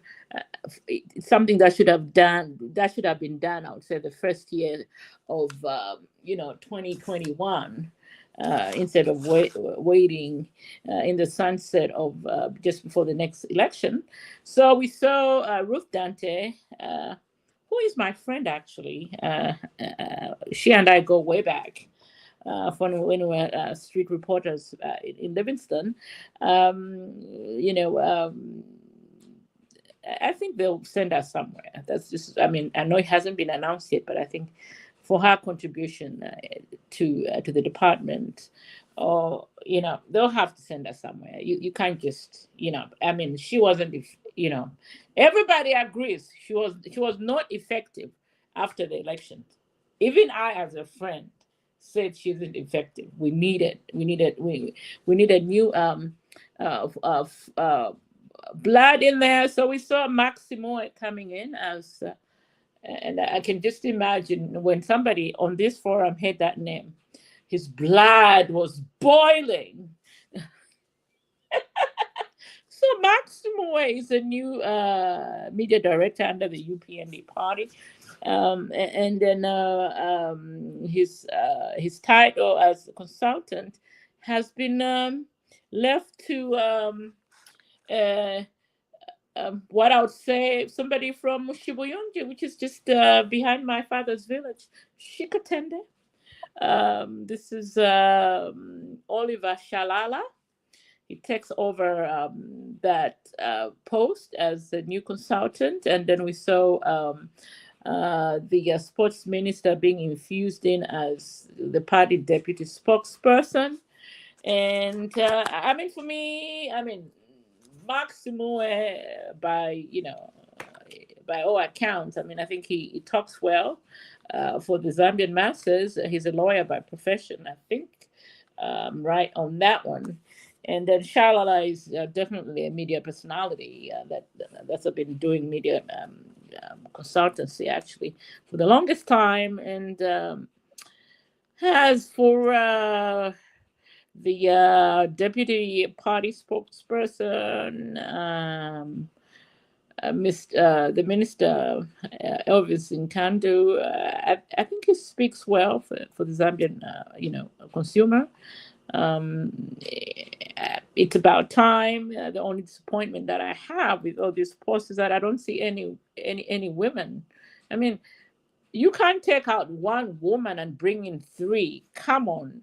The national management, whoever was making these appointments. Are you telling me there are no women within UPND who can take up these positions? I mean, there are few. I mean, I can point that can do just as well as Maximo, if not better.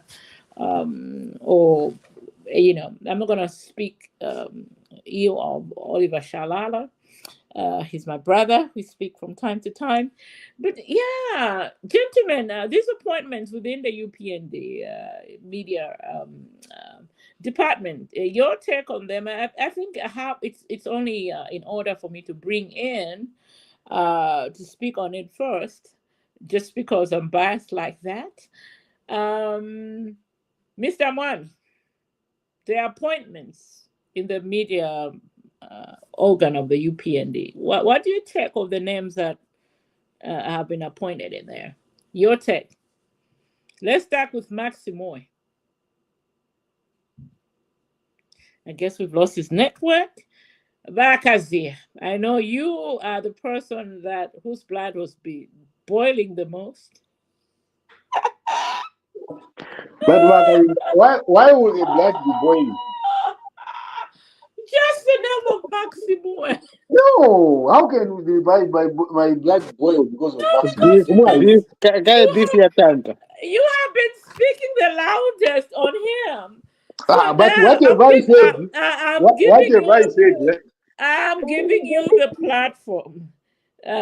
Go ahead and give us your take on those appointments. Let's start with Maximo. What do you think he brings to the media organ of the UPND? He brings propaganda.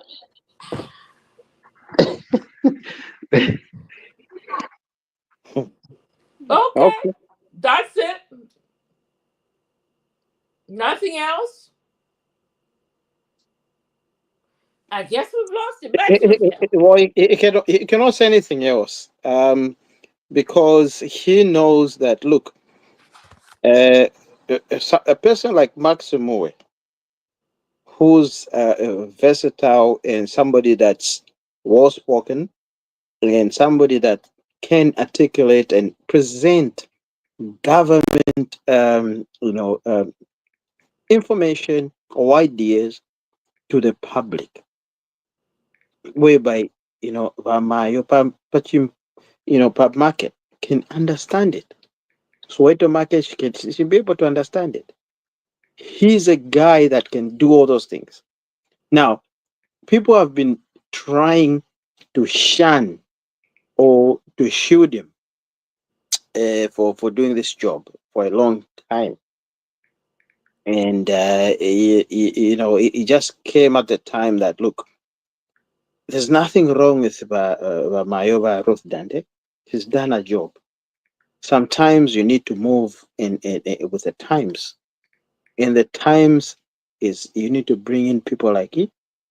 Having a man. Okay? That's our own political decision. And there's no way anybody can tell us, say, why did you put him there? It's our political decision, a political agreement that we said. So he's now the director of media. Okay? It fits him well because why? He can go on any platform and explain Kubantu Avena Zambia what the current government is doing. Okay, so those are the things he can eloquently say it, like, look, this is what it is, and people can say, oh, okay, but not to take away anything from Mayoba Ruth. She did a part. Things start and things end. So at this point, Mark is what the current government needs, and the current government wants, and this is what we're going for as the UPND, as a party. Vakazia is got special, I'm not gonna say beef, whatever it is, but that's not the case. Okay, that's not the case, and that's what we're talking about now. I rest my case. All right, Vakazia. You want to do a rebuttal on that, or you ready I for think. us to move on? Oh, hello. I think that I lost the connection, but I've heard what Wachanda said. Number one, I have nothing first of all against Max. What I just don't like is when he demeans other people. The language which was using against Valugi. I don't know if you guys, that is the language that you want us to be using, or if it is another young man of the should use towards maybe a person of a Jack Mungu's status. You use those words that they've done this and that. Is that a language that is befitting? In my view, I was thinking appointing him was going to be a person with a level-mindedness that must come with a position is occupying. That is why Ruth was right for the position, because she would not just yap anyhow. She would not just talk anyhow. She would talk when she had something to say, and she was respected. The first press conference, Max is saying Mopani was closed. I posed the question, when was Mopani closed? He can't answer that. So in this time, Max must be factual. Ukuba be factual. To research with data back to data. Not where you go like, oh, we have opened the mines. They were all closed. You go ahead and mention the mine which has never been closed. Why would you mislead people like that? What is the essence of trying to put things like that? He is good, yes, he can defend, he can do a very good vuvuzela for the UPND. The only problem is that you cannot lie to people what they're experiencing. If a person is angry, no amount of justification can make a person fulfilled because you are ever it wouldn't happen like that. If anything, it just upsets them. Now, there are people that usually are in that position. He is not the first one. In my experience, I'm working with governments and governments. It is not the first one who picks up that role and defends to the last drop. Even if it doesn't make sense, he has to make sense of it. That is his role. He has to make sense of the nonsense. And he has to go back there and defend. It is his role. I want him to use that role very well. But what I will not just be able to like is when he demeans all statesmen, that is not right. He needs to use naval, civil-minded language. Like Baruch, I never heard Baruch use bad language or demean anybody when she stood there to talk. And that is why probably when she goes in the foreign service, she will be a great diplomat because she looked at things in a level-minded manner. If she didn't have anything to defend, she would keep quiet. And that is one of the things that why because you wanted someone who got language, then we are even where the facts are clear. So Max has a chance now. Let him use that position to use level-mindedness language. I want to see him use that, but defend the UPND viciously. I don't expect anything less of him. He's now the senior to the minister. The minister is junior to him now in terms of hierarchy within the party because the minister now is the deputy. He is the boss to the minister. So what Max says goes. My minister, why didn't you have a chair? In fact, if you wanted to have a media in my hierarchy, the minister would have been given that position, and then Mark gave make sure that Mark now can speak in the way he wants. But then there's someone above him. Right now, Wangan cannot say anything that Max doesn't want. He will rebut him, and Max can discipline my minister, but everything can do in that room which he has. And I hope that's why I'm saying the level mindedness must come in. He is now above senior leaders of the UPND, the ones that have matured with the presentation who have been there, is now their boss. So he must be able to portray that language that shows levels of maturity. As for Oliver, I know Oliver very well. Eh? Yeah, I know him extremely well. So let me tell you about him. He's very good where the money is. He's a friend of mine. So I also expect him to defend his position like that. You know? So I know him very well. He is a very good at grassroots mobilization. But the only thing is that he abandons his friends when the moments favor him alone. And I hope Oliver, if he's listening, to turn that round and start being how we've known him for years. We knew Oliver as a person who was always with people, always having friends across the breadth of everybody. He was loyal to the friendship, and I hope we can dig deeper and look at those friends as friends that can give him the right information and the right advice without praising him for favors.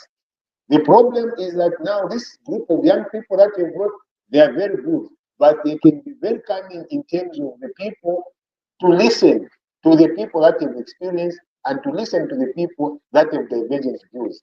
It's a different mindset that they need to do. Marx must just check his language. The language, let him deceive. He's not a consultant. Now he's a media director. That is what I can advise him. But look, do you have a rebuttal on that one? I think I don't think the Marcus has got anything. I mean, he's not doing anything wrong.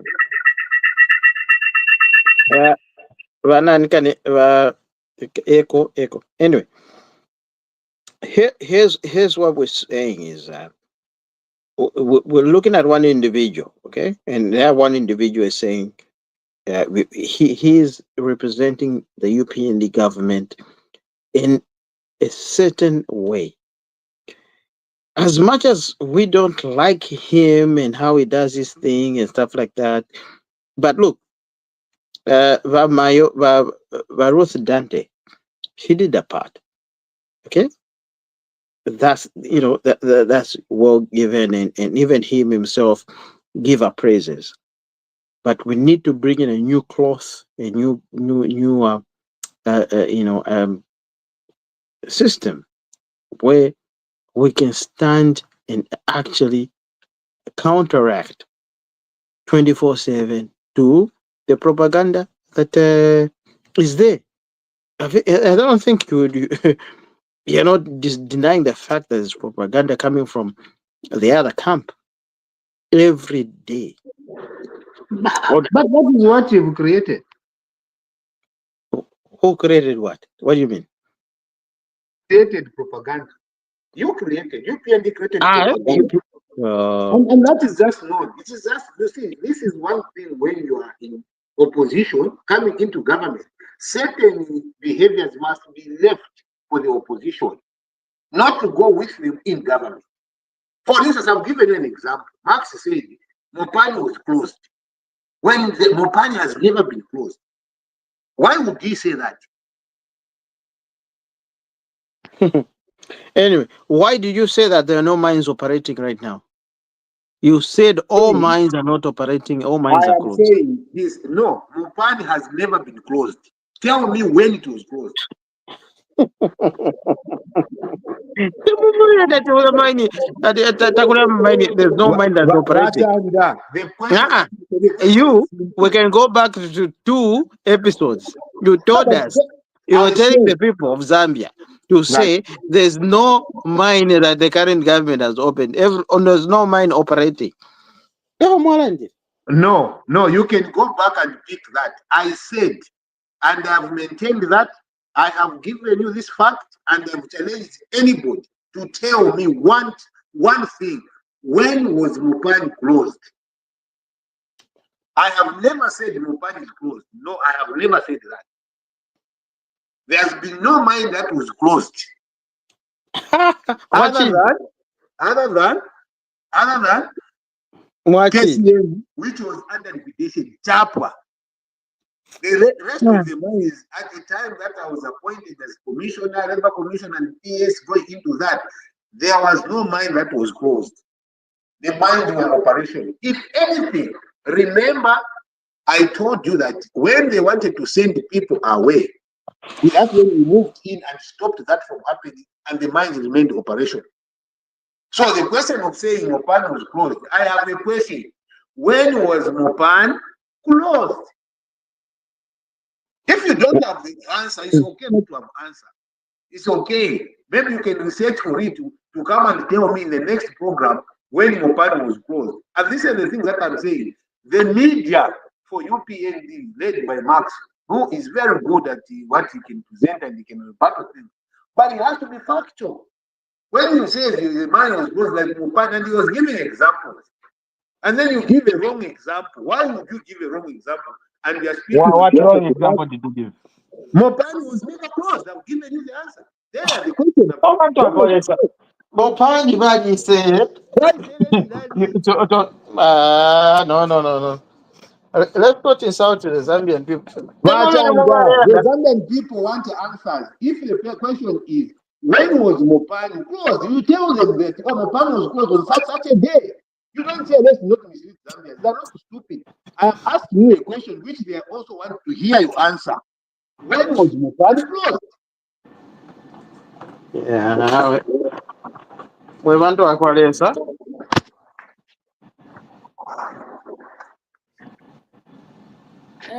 Shall we move on? Because I have a few judges.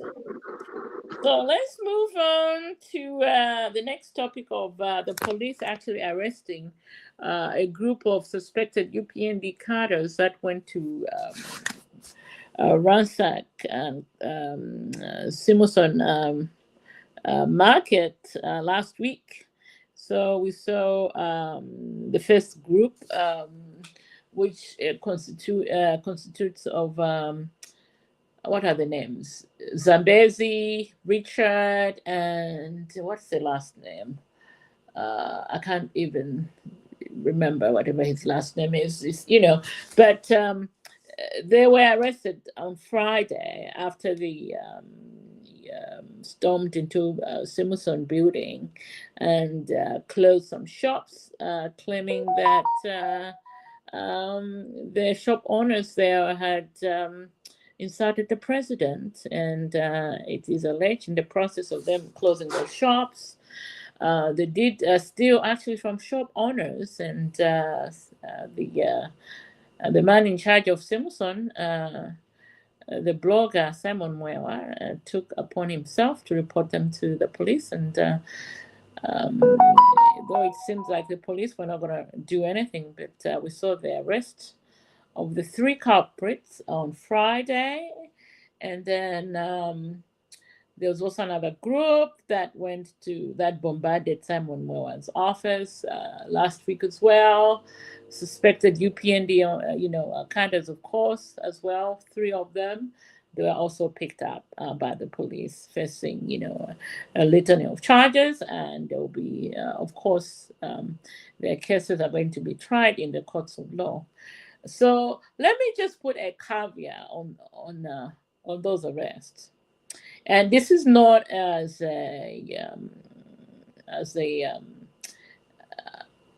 what's the word I'm looking for here? But actually, if you help me, I'm looking for a word. This is not to say that the PF never did anything in their tenure, but cases like this, typically in the PF regime, they would go unnoticed, and the cadres would go on business as usual, like nothing ever happened. Again, like we say in the UPND, I mean, you're on your own. If you take the law in your own hands and you want to use the party for your own personal, this is personally what I see here. personal, glory or personal gain, or you want to stretch your powers, that the law is going to visit you, whether you are a cadre or you're not. And so this is what happened here. But I'll start with you, Batu. What do you make of those arrests? Because typically, if we were under the PF, these cadres would have been on the streets of Lusaka as if nothing ever happened, and they would have, carried on with their activities. Yeah. Look. I think we all know that the Patriotic Front spread a very bad gem in the CBD, meaning that everybody that was coming there, they were coming there to some of those guys that we call them like I'm a ruffian, I'm a commando, and all that stuff. They were coming there just to make money out of, picking abantu. Okay? In other words, they would use force to get money. And they would come there and they would set up standards and set up, tell people, like, look, apa mwigera apa, daily, mulingire 5 kwacha. You see? Which is not constitutional, which is not right. But I think we need to deep down. Me, what I want to do is this. I want to look at it on the flip side. Why have we allowed this situation to be continuing to be happening? All these years. Like, look, the city council has the mandate. Okay, city council used to have, there used to be a city council police. I don't know if it's still existing. It To be doesn't. honest. Okay, there used to be a police. They used to have people that would go there and police those environments. Okay, and make sure they're getting 100% of the the profit. A cadre should not be going at city market and become an extra levy. Okay, because that's more like I'm supposed to pay 10 kwacha to the city council, and then another person comes and say, look, I'm going to give me 5 kwacha. Okay, so there's something wrong there. And why have we allowed that to happen? Now, if I was the mayor of Lusaka, or I don't know who's responsible actually for these things, I would actually go in and say, look, I need to restructure the whole council police if it's existing. If it doesn't exist, I need to go to Lilai, take a trip to Lilai. All those individuals that did not make it, recruit them into the council system. Okay? And bring them there and let them start working instead of them just running around, because they've got at least a training in how system works. Then you recruit them as council police. And they should be given the mandate to go and check each and every individual who's doing something wrong. If somebody is doing something wrong, they should even be given those electrical, bicycles, where they'll be moving around the city. Mule kutika bakazia, mule kutika. Dad. Okay? They'll be moving around the city. Okay? They'll be those people that are throwing garbage pama roundabouts, pama shani, pama islands. Everybody, there should be a 24-hour service. Want to scooter bikes. If we catch you, come on. Kuya mujere. I'm just saying. I think I think now I'm going to maumfano kungwata. The problem, things that are not practical. It's not practical. You are raising things that are not very practical. You know, no, we are going to do Practical, because this. practicality The problem means that these you want seven individuals who were The problem is that when you fail to control something, you want to throw it on PF. But now you want to blame PF for them. Why do you want to blame PF when you failed? The truth of the matter is, Bakazia, is that 7 individuals that are suspected to be UPND cadres were arrested for abrogating the law. In the UPND, I mean in the PF, that wouldn't have happened. Those cadres would have been, as we speak, been walking the streets of Lusaka, thinking that they are the king of the Zamunda. The kings of Zamunda. Abantu amacriminals Trevor Mwende wewali abantu is still working free. Nothing will happen to him. Where are the videos suggesting otherwise? You see, one of the things I appreciate when you say this is bad, we need to deal with it. I really appreciate that. When you say this is bad, let's as government deal with it. But when you want to blame other people, how many people have gone there and they are still on the streets? You see, this system whereby you selectively apply justice, it must be seen. Not even when we say no, there is more. It's more going to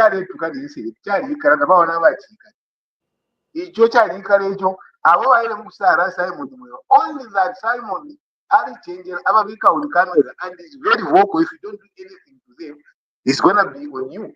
Now, how many people have just been arrested for nothing, including disappearance? There is that those 2 boys, the 2 guys, the 2 colleagues that speak about UPND. One of them was abducted. Who are these? Who disappeared? Where is the evidence? I will send it to you the evidence. So they tried complaining to say this guy has disappeared. You see, these are things that you must be able to deal with. Then you bring credibility out of it. I want to hear that it's been done. Not much and the PF, we are good about going to the mountain top and say things that are not true. Well, that was saying in conclusion, but you are busy. Let me conclude. Yes. I do not support Sagari if it is done by PF or if it is done by UPND. West still that UPND must never, they on your own must be realized, not just be said. You shift goalposts too much. Stop shifting the goalposts. Deal with the things that people are bringing to you to for your attention. All right,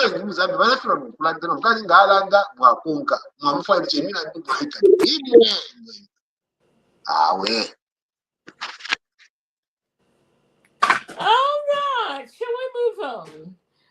The truth on the matter is, Zambians, if you break the law, it doesn't matter if you're UPND, socialist, Tonse Agua Alliance, which is the other alliance that nobody's talking about now, but if you help me out here, what's that? What Ukwa?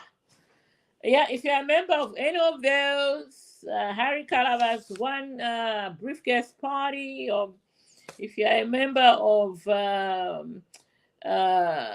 Savoy's briefcase bra party, you are on your own. The president has said it. And the police will get you, and the courts of law. President, which doesn't mean that's where the problem is. Which when you own my someone misbehaves. Because yeah, we're seeing. I mean, we're seeing people being arrested. I mean, I don't get it. People are being arrested as we speak. Huh? I mean, people are being arrested. 7 people were arrested this past week for hooliganism, behavior. Those have no connection. Those you have a complete panic blind. Huh? The royalists, when they misbehave, they are protected, shielded. Oh my goodness. All right, shall we move on? At this point, shall we just women? Shall we wish? I mean, I didn't even realize this was a thing until I started getting all these messages that filled up my inbox and my, text, WhatsApp, however you want to call it, Facebook, everywhere. Happy International Women's Day. I didn't even know it was a thing, but Happy International Women's Day to all us women. And we saw Bali celebrating that day in Kasama, women dressed up. And I saw MPs actually opening up their wallets, donating thousands of kwacha. I mean, I can name like the Dundu Mwezi member of parliament. He donated 75,000 kwacha to his women group in his constituency to go towards those celebrations. The DC for Namwala donated a cow towards those festivities. We have other MPs also. Where did he get 75,000? No, me, I'm just reporting. I don't know. All I know is that he got it from his pocket. And that dude is rich, eh? Let's just be honest about it. He has thousands of cows. 75,000 is nothing to him. Okay. Yeah, we had that language before. When and also let's be honest, these MPs, they'll be getting their 500,000 gratuity. Bakalinda, that doesn't. Bakalinda, when it comes to prosecution, that doesn't matter. I'm pretty sure he can. He can show. He can show evidence why he got 75,000 kwacha. Okay. For the Dundumwezi MP, I can vouch for him. Okay. That money. You will not be in court with him. Yeah, the Livingston MP, who is also tourism, I think he gave out 35,000, if I'm not mistaken. Somebody correct me. But I want to know about the money. To festivities. But the DC Namwala, Mr. Mwinga, he gave out a cow.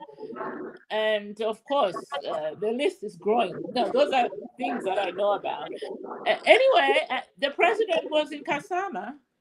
Now let's talk about the president's presence in Kasama that was condemned by this Fuji. I'm calling it as it is. Emmanuel Mamba, he has also joined the list of fugitives. He's a runaway fugitive. He's just like Tayali. He is going from country to country trying to prolong his stay outside the country while his cases before the courts in Zambia are pending. And we should mention this.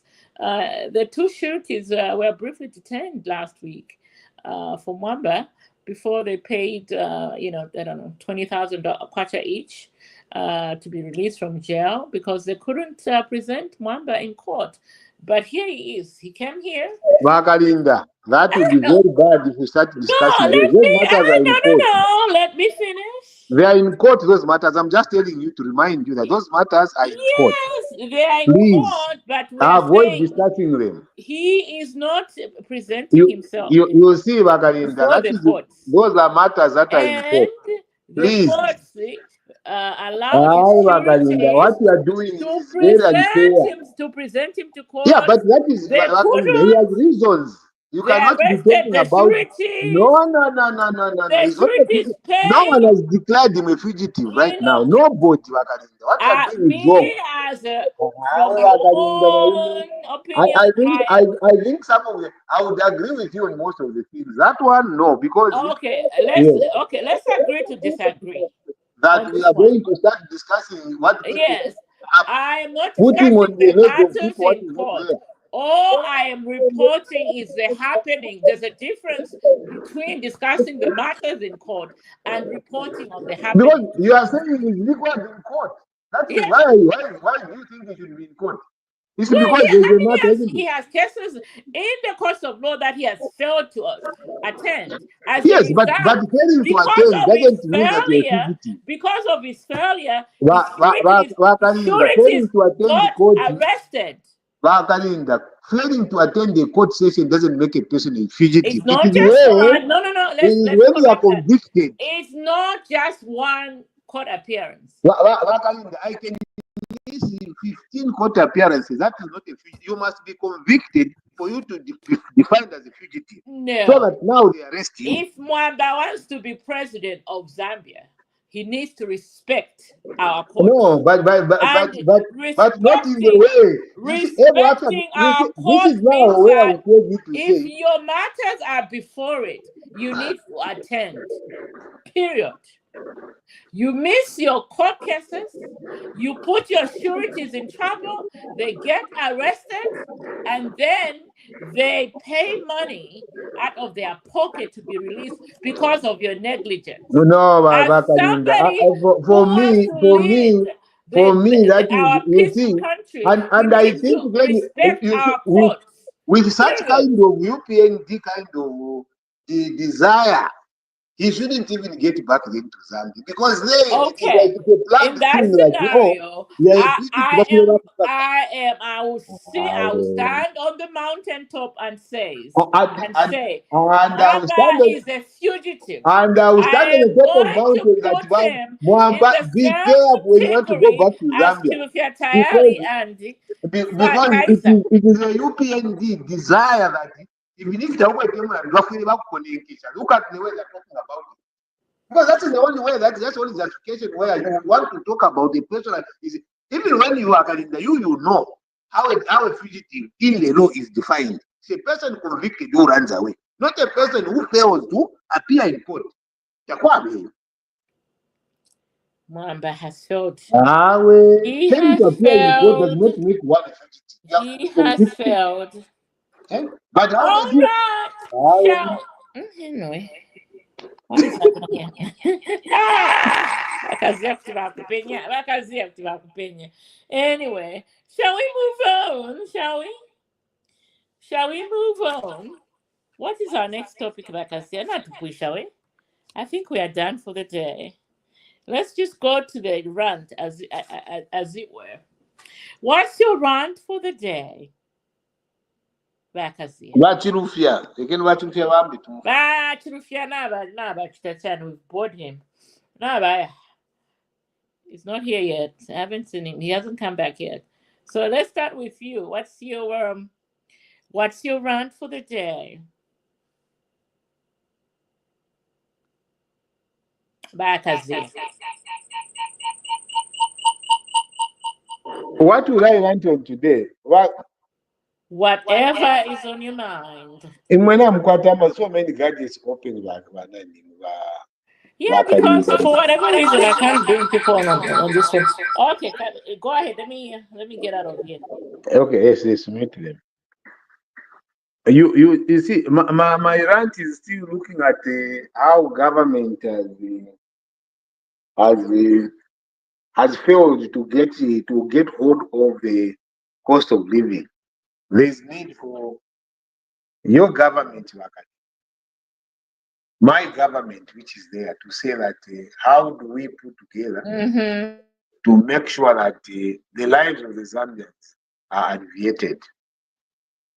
I am not very happy when I hear about the cost of living and how it has gone up.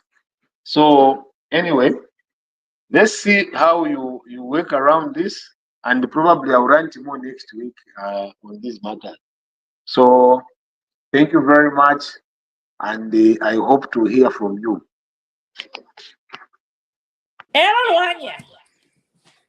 As for me, I have no rant. How about that for this week? Because I'm still in the spirit that we lost today. But I mean, we just gone the point. But that's a story for another day. So shall we? Oh goodness! After yes, I think we have come to the conclusion of the show. Bakazia. Are you there? So thank you very much, Makalinda. And let's have a conversation next week. Yes, yeah, right. Now we have the time has changed now because we moved back to 2 o'clock, 14 hours because we've all gained an hour this week, right? So next week we go back to our usual time at 2 o'clock instead of 1. We switched to 1 because of the winter when we lose time.